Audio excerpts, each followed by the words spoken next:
So my talk is really centered about evidence-based radiosurgery. So I'm going to talk probably a little bit more rather than about some specific data. I'll give a little bit of specific data, but really talk about the methodology a little bit. And I think it's been something that's been really better explored, and I think in a more organized way in the Neurosurgical Society in terms of developing recommendations and guidelines using this methodology.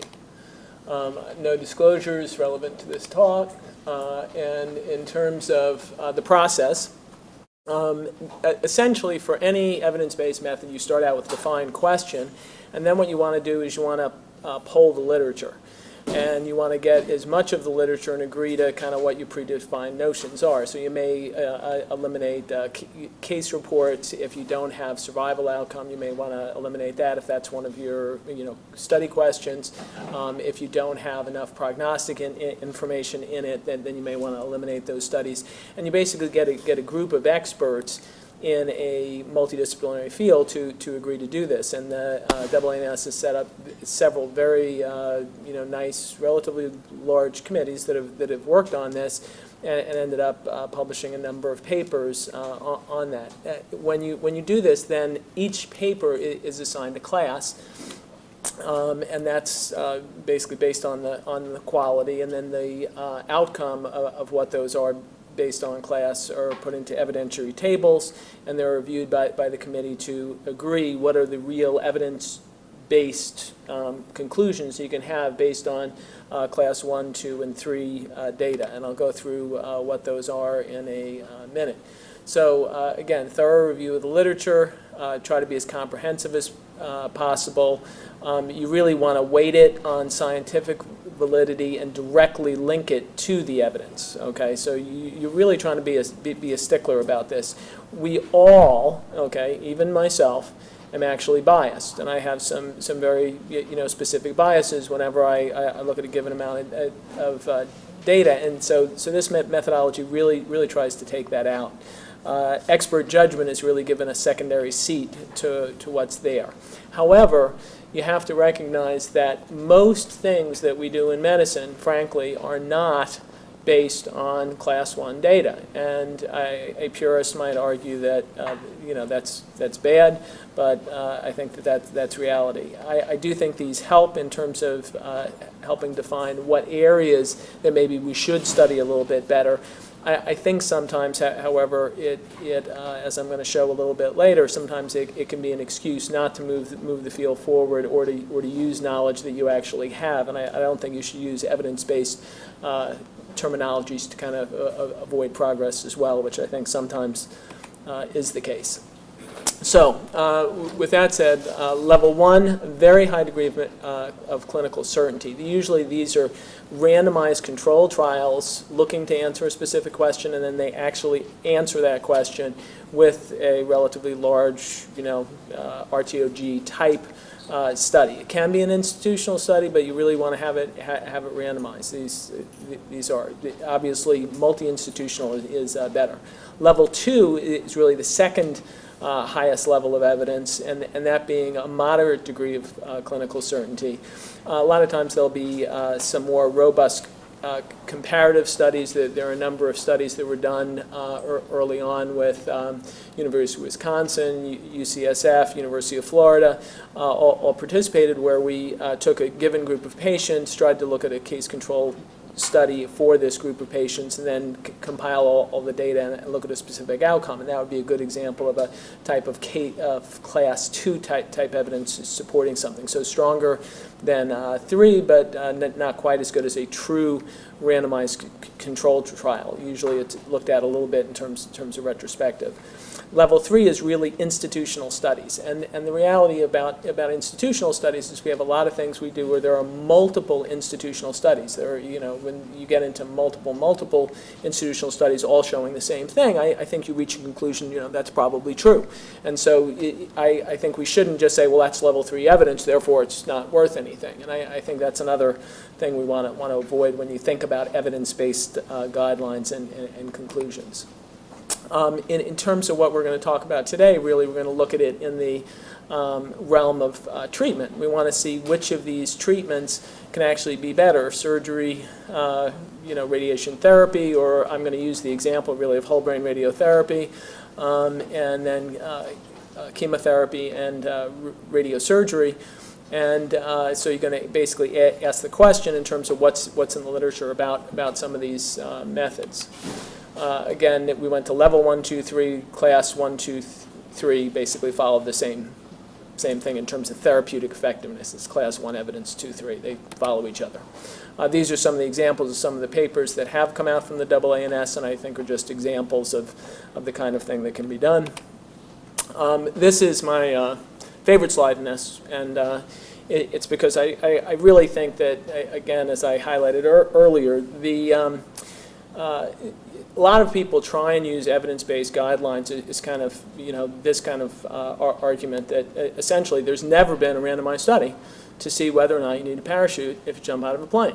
And the reality is that there hasn't been, nor is there likely to be one. And this kind of was a satirical article that went through and kind of compared this and looked at all the rationale from the statistical standpoint of why this should actually be done. And they suggested that most of the protagonists of evidence-based medicine should be organized to participate in the double-blind trial of this. So it's again a little bit tongue-in-cheek, but there are some things that we really do know, and I'm actually going to maybe even use this, because I'm going to argue that some of the trials that Eric very nicely presented, we're looking, and we're going to unending, we're spending a lot of money doing neurocognitive studies for patients with whole brain radiotherapy to see if they have cognitive deficits.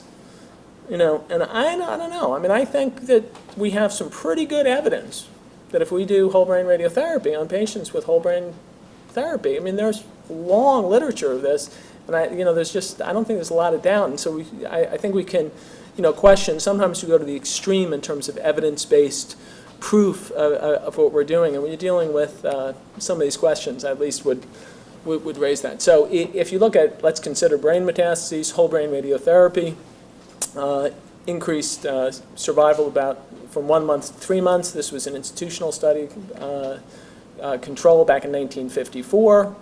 It was followed up by really large, randomized, maybe class 1 type data, looking at a whole group of different fractionation schemes, basically showed the same results, showed that the fractionation schemes weren't a whole lot different from one another, but certainly showed that the radiation therapy and whole brain radiotherapy itself was effective compared to nothing. So it confirmed efficacy. It really, 30 and 10 fractions in 2 weeks became a de facto standard, although I think you could have argued a little bit towards one or the other, and you got clear improvement, and you got better long-term survival.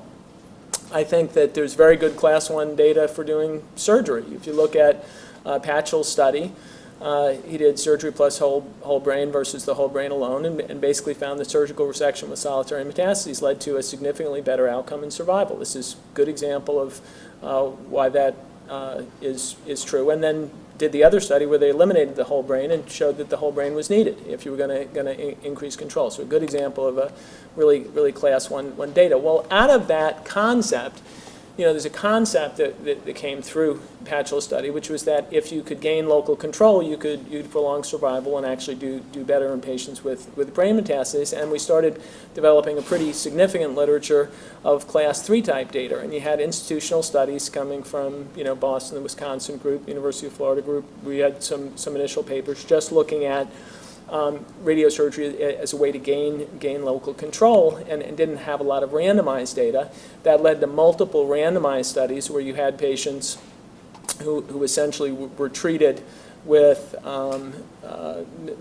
metastases. You had Kanzioka treated 2 to 4 metastases, whole brain versus whole brain plus radiosurgery, and basically the local control much better with radiosurgery, not unexpected. The RTOG study, as previously cited, did the same thing, whole brain radiotherapy versus whole brain plus radiosurgery. Again, much better survival in those with solitary lesions, better control in all the lesions, but not clearly a survival advantage in some of the ones if they had more metastases. If you look at radiosurgery alone, and this is probably where I would come down. If you look at radiosurgery alone, you have 1 to 4 metastases treated with radiosurgery alone versus with whole brain, and there's absolutely no survival with whole brain.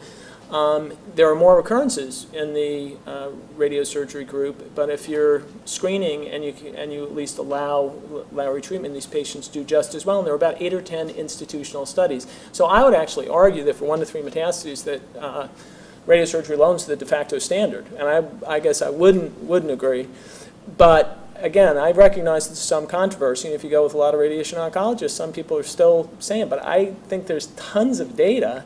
And I always give the example: if my head had 2 metastases, I get to lose all my hair, which maybe I lost anyway, but and I'm going to lose hearing, and I'm going to have these other stuff. Do I need to have a randomized study to say whether or not I would get that? I've treated a lot of patients for a long time, and I wouldn't take it. I mean, personally, if I had 1 to 2 metastases with a solid tumor, and I think most people doing radiosurgery would say that same thing if you go through it. Now, I think the questions when it gets to the 4 and 10 metastases, when do you really have to stop it? We don't know those limits, and so our limits have increased as we've gone through, and so it's not uncommon to treat 4 or 5. Maybe we're getting into 6 to 10, but where is that limit? I don't think we know. So I think a lot's still to be done, but how to best get there and answer these questions in a rational way when we have pre-existing biases, I think is where the evidence-based guidelines can help. But I think that sometimes we go a little bit too far in terms of protecting things we previously did. I think a good example of evidence-based guidelines was for gliomas. I had some initial publications using gliomas. We all thought this was going to be great. We could add as a boost. It was going to be like, brachytherapy seemed to add something. This would be better and less invasive. We had a lot of studies that were positive. We even had some class 2 data that was, positive for radiosurgery. But as people pointed out, these things are really selected. We were selecting patients who responded. We were selecting patients who had smaller tumors. Generally, they were younger patients. And when it went to a randomized phase 3 trial up front, this is a negative trial. And this is not standard of care. It is not practice. And the last time I treated a GBM, it's definitely years ago, because there are clearly other better options. So clearly these evidence type studies are important and should lead to change in practice. There's an example of an evidentiary tables. Again, it just gives an example of one of the GBM studies that it's just the last study that went through. And you do this basically for all the studies and come out with that. I just wanted to make sure that I wasn't, that Antonio wasn't the only person who mentioned Jailberg, because this is Flickinger's curve on top of Jailberg's curve, looking at dose and volume. I think we also know quite a bit about this, and we've learned quite a bit. The RTOG did a very nice study looking at this just in terms of dose-volume relationships, really class 1 evidence for what dose you can give things based on the overall volumes. Didn't answer the question of what the higher limit was for the smaller lesions, but a good one. I think there's lots of class 2 to 3 on others. Benign lesions, I'm going to tell you right now, almost all of it is class 3 data. There's very little true randomized controlled data, which is why it gets a little bit harder to answer. The fractionation questions, Antonio went, and I'm going to get to conclusion because I'm going to get us to lunch closer to time. So the bottom line is that the evidence-based methodologies are useful to organize the existing literature and to make yourself ask questions, what do you need to ask next? I think it's very humbling for all of us, and as we go through and look at this literature and know what we do clinically, to realize how little of it is really based on true evidence-based literature. One of my other favorite pet peeves is in glioblastomas. Everybody wants to quote what volume you treat, and then, it's the RTOG data, and it's completely not based on much fact at all.